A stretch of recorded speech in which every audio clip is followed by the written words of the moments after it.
Narito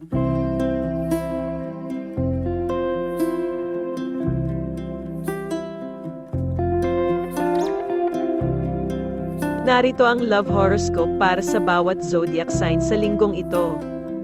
Aries, tandaan na kasama ang kapareha maaaring malutas ang bawat problema at anumang balakid. Pinakamahalaga ang komunikasyon. Malapit mong sirain ang iyong kalooban dahil sa ilang pagmamadali na humadlang sa iyo. May posibilidad kang magkaroon ng problema sa pagtatakda ng mga hangganan para sa sarili. Matutokso ka na magsimula ng mga bagong aktibidad na maaaring hindi kasing bunga ng inaasahan. Kaya maging mapagpasensya ngayon. Ipinapangako ng mga planeta na maisasakatuparan ng isang lumang plano. Simulang pag-aralan ang mga motibo para sa pag-aampon ng ilang mga pattern ng pag-uugali upang makapagbigay ng bagong pananaw. Alam mo na oras na kailangan mong magbago kung makakahanap ka ng tunay na kaligayahan. Isaalang-alang ang isang tamang taktika ng pag-uugali at maging malinaw sa mga hinihiling.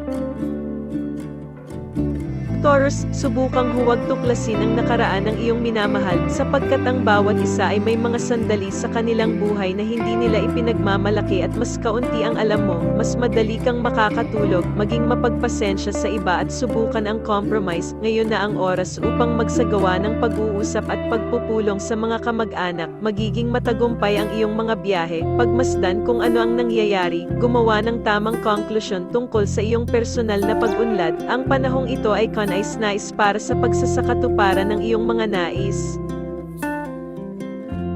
Gemini, sa panahong ito, makakaranas ka ng mataas na emosyon, malulugod ka sa lahat ng nangyayari sa personal na buhay, pag-ibig at mga relasyon dahil mayroon kang suporta ng araw at Venus. Hinihikayat ka ng pagkakahanay ng astral na pabagalin at pahalagahan ang mayroon ka upang maiwasan ang kasamaan ng iyong mga kaaway. Huwag ibahagi ang iyong mga intensyon, malapit ka makaramdam ng higit na lakas at puno ng pagnanasa para sa aktibong aksyon. Mapanganib kang mapunta sa isang mahirap na sitwasyon kung hindi pinag-uusapan ang mga pakikipagsapalaran at plano sa mga taong malapit sa iyo. Huwag magulat kung ikaw ay inaalok ng isang paglalakbay sa isang lugar na galing sa ibang bansa. Magkakaroon ng mga paghihirap na nangangailangan ng sapilitan na pagsisiyasat sa iyong pag-uugali sa ngayon. Ang matapat na pakikipag-usap tungkol sa kung anong pakiramdam mo ay maaaring makapagpabago ng mga bagay ng mas mabilis kaysa sa iniisip mo.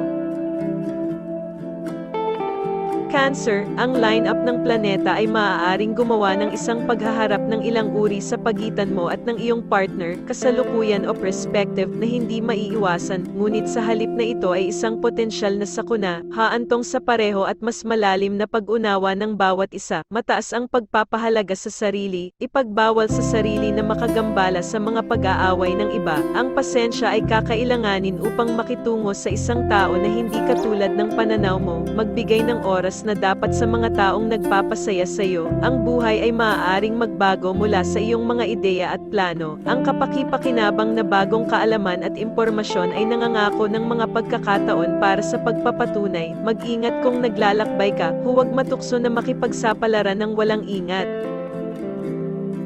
Leo, ang impluwensya ng Venus ay mag-aambag para sa pagkakasundo at pag-unawa ng iyong minamahal, at kung single ka, maaaring maging masigla ang romantic na buhay, maging mapagpasensya, anuman ang mangyari sa paligid mo, iwasang makipag-usap sa mga hindi kilalang tao upang maiwasan ang pagkabigo. Panahon na upang maging praktikal sa napaka-considerate na paraan, sa halip na gumugol ng oras sa pag-iisip ng mga hindi makatutuhanang plano. Pinapayuhan ka ng mga bituin sa paglalakbay, mahihirapan kang isaalang-alang kung paano maaaring maging mas mahusay ang mga bagay kung nais mong gumawa ng ilang mga pagsasaayos at pag-aralan ang kasalukuyang sitwasyon. Masisiyahan ka sa mga balita ng paparating na masasayang kaganapan. Ang pagkainip at pasabog na pag-uugali ay nasaktan ka. Virgo, pinapayuhan ng mga bituin na maging bukas sa dialogo at pagpapalitan ng mga paniniwala sa iyong iba pang kahalagahan, dahil ang komunikasyon lamang ang makakatulong sa iyong palakasin ang iyong relasyon. Iwasan ang mga contact ngayon dahil sa pag-igting sa iyong pinakamalapit na mga kaibigan. Huwag ipakita ang pagkabalisa. Ang pagkakahanay ng mga planeta ay maaaring magdala ng isang buong saklaw ng mga emosyon. Huwag maging tense at bigo dahil sa pagkaantala ng isang mahalagang pagpupulong na maaaring magulo ang iyong mga plano, isagawa ang mga kapaki-pakinabang na pagbabago sa iyong buhay, ang isang paglalakbay, kahit na sa isang maulan na araw, ay magre-refresh, iwasan ang panlilinlang sa sarili. Libra, ilagay ang kaayusan sa damdamin at gawin ang mahalagang desisyon kung kailangan mo ng ibang tao o hindi, mag-set up ng pagpupulong sa isang tao na makakatulong na makamit ang mga layunin at ambisyon. Napapailalim ka ngayon sa maraming mga kontrobersya na nilikha mo mismo, maaari mong sirain ang iyong awtoridad dahil sa iyong pagmamadali. Sa puntong ito mahalaga na pigilan mo ang paggawa ng mahahalagang desisyon para sa mga pangmatagalang pagbabago. Sa lalong madaling panahon ay magpapasya kang gumawa ng mas malalim na pangako sa sarili sa pamamagitan ng pagbuo ng mga plano para sa mas sigurado sa hinaharap. Gamitin ang iyong libreng oras upang isaalang-alang ang paglalakbay o bakasyon sa labas ng bansa. Palaging mabuti na tansyahin ang mga aksyon at ang mga tao sa paligid mo, maging handa sa mga paghihirap at panatilihin ang kalmado at ipakita ang pagiging matatag sa iyong isipan. Scorpio, isang magandang ideya na magpunta sa isang romantic na pakikipagsapalaran kasama ang iyong minamahal, at tila ngayon na ang oras, nasa ilalim ka ng mabibigat na impluwensya ng damdamin. Isaalang-alang ang pagtataguyod ng mga bagong relasyon, maging mapagpasensya sa iba at subukang huwag mag-overreact. Ito ang oras sa paggawa ng mga pagbabago, at upang maging matapat, ang pagbabago ay ang tanging bagay na maaari nating matiyak. Ang isang tao ay maaaring nasa mood upang subukan at akitin ka na sumama sa ilang mga napakakaakit-akit na mga plano, at maaari kang matukso ng labis na sundin ito. Pag-aralan ang mga salita ng mga bagong kakilala upang maiwasan ang isa pang pagkabigo. Ito ang perpektong oras upang ayusin ang isang paglalakbay, tapusin kung ano ang matagal nang hinihintay at matugunan ang iyong mga pangako.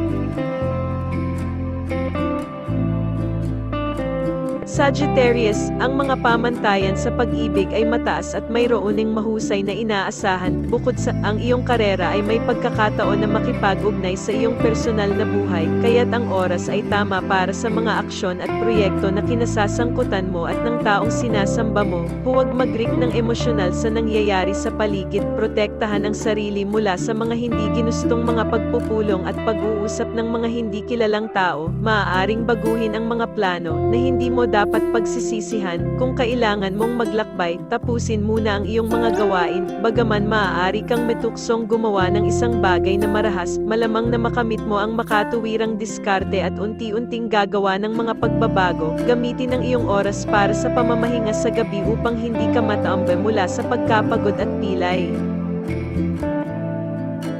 Capricorn, ang Mercury ay nasa side mo, tumutulong sa pag-uusap sa mga seryosong paksa at kung walang pag-unawa sa kapwa mga isyu. Ngayon ang oras upang pag-usapan ang mga ito upang magkasundo, humanap ng oras at pasensya at pag-isipan ang bagong kaalaman tungkol sa paglago ng diwa at intelektual. Magkakaroon ng mga kaaway kung hindi itama ang pag-uugali. Mararamdaman na ang isang tao ay nakikipaglaro sa iyo, at hindi mo mapapatunayan ito, kaso maaari kang maging insecure. Huwag gumawa ng anumang mga pagbabago kahit na matapos ang masusing pangangatwiran. Huwag maglakbay sa ibang bansa. Ang pagsusuri ng pag-uugali ng iba at ng iyong sarili ay mapoprotektahan ka mula sa mga pagkakamali.